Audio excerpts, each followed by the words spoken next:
सुदामा ही नहीं, भागवत में 3 जगह लिखा है जहां भगवान रोए हैं। सुदामा के लिए, पितामह भीष्म के लिए। पितामह भीष्म के लिए देखा गया भगवान याद करते करते दादा भीष्म को आंख में अश्रु आ जाते। और तीसरा, उस रोने की तो कोई गिनती ही नहीं है, कितनी बार रोए वो बता नहीं सकता, ब्रज गोपिका और श्री राधा रानी के लिए। जैसा ब्रज में गोपियां श्री कृष्ण के लिए रोती रुदन करती, उस रुदन में भूल जाती कब दिन हो गया कब रात हो गई। रोते रोते यमुना का जल खारा हो गया। ये तो प्रेम की बातें हैं उधो, आशिकी इतनी सस्ती नहीं है। प्रेम इतना आसान नहीं होता। प्रेम प्रेम प्रेम कहना बड़ा आसान है, पर ये इतना आसान।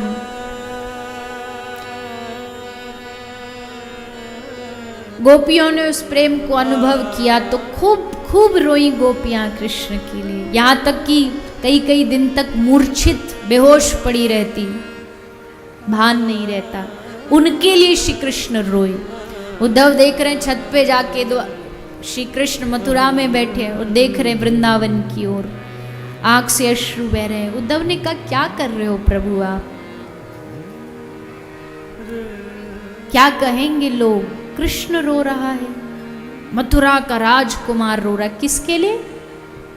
वो गांव के लोगों के लिए, वो ब्रज के नंद यशोदा राधा गोपी ग्वाला गाय, इनके लिए। अरे आप परम ब्रह्म परमात्मा हो, आपको रोना धोना शोभा नहीं देता, अच्छा नहीं लगता परमात्मा हो के आप रो रहे हो उनके लिए। छोड़ दो, बंद कर दो ये रोना धोना। कृष्ण ने कहा, ठीक है कर दूंगा बंद, बस एक बार जाके मेरे जो ब्रज के लोग हैं ना, तो उनका रोना बंद करवाया, मैं कर दूंगा बंद। तू कह रहा है भूल जा, भूल जाओ, उन ब्रजवासियों को भूल जाऊंगा मैं, पर जाके एक बार उनके मन से मुझे भुलवा दे, मैं भूल जाऊंगा। उद्धव, आसान नहीं है। ऊधो मोहे ब्रज बिसरत नाही, मैं सोता हूं तो सपने में यशोदा की चीखें सुनाई देती हैं। मैं आंख बंद करता हूं तो गाय का वो बछड़ा, उसका चेहरा दिखाई देता है, जो मानो बार बार मुझसे पूछ रहा है, कन्हैया तू क्यों जा रहा है? हमारे प्रेम में ऐसी क्या कमी रह गई जो तू हमें छोड़ करके जा रहा है? आते आते उस यशोदा की बात मेरे कान में चुभती है, जो कहती थी, कृष्ण अक्रूर कह रहा था तू मेरा बेटा नहीं है, तू देवकी का बेटा है।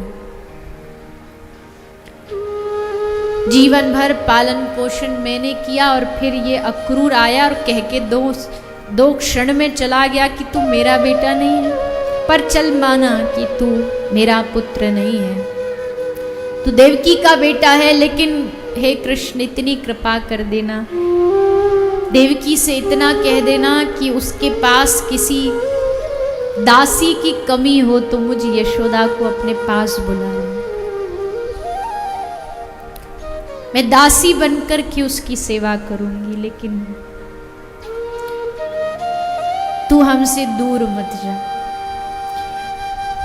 तो कृष्ण कहते हैं उद्धव को कि मैं इन भोले मन वाले ब्रजवासियों को कैसे भूल जाऊं।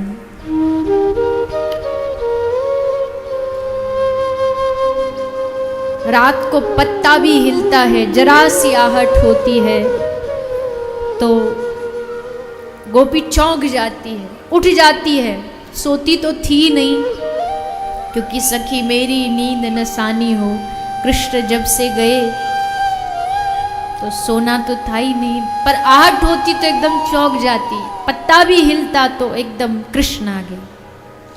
हमारे प्राणनाथ आगे। उनको जाके समझा, उनका रोना बंद कर दे। तो कृष्ण कहते मैं भी रोऊंगा नहीं, पक्का वादा है। उधो आ गए ज्ञानी बन के कि हाँ हाँ हम समझा देंगे, कौन सी बड़ी बात है। और आकर के गोपियों को समझाए। गोपियों को कहते गोपी रोने धोने से क्या होगा, रोने से भगवान मिलता है क्या? आंख बंद कर, मन लगा परमात्मा में, मन लगा भगवान में, अपने मन को उनके चरणों में लगा दे। तो हंसने लगी गोपी। हंसती हुई गोपी कहती है उद्धव तूने शास्त्र तो पढ़ लिए, वेद तो पढ़ लिए, पर तू किसी की वेदना को पढ़ना नहीं जाना। वेद पढ़ना आसान है, वेदना पढ़ना कठिन है। और जिस ज्ञान की बातों को तू हमको समझा रहा है ना, हम जानती हैं, हमें पता है मन भगवान में लगाना चाहिए। पर ये बता,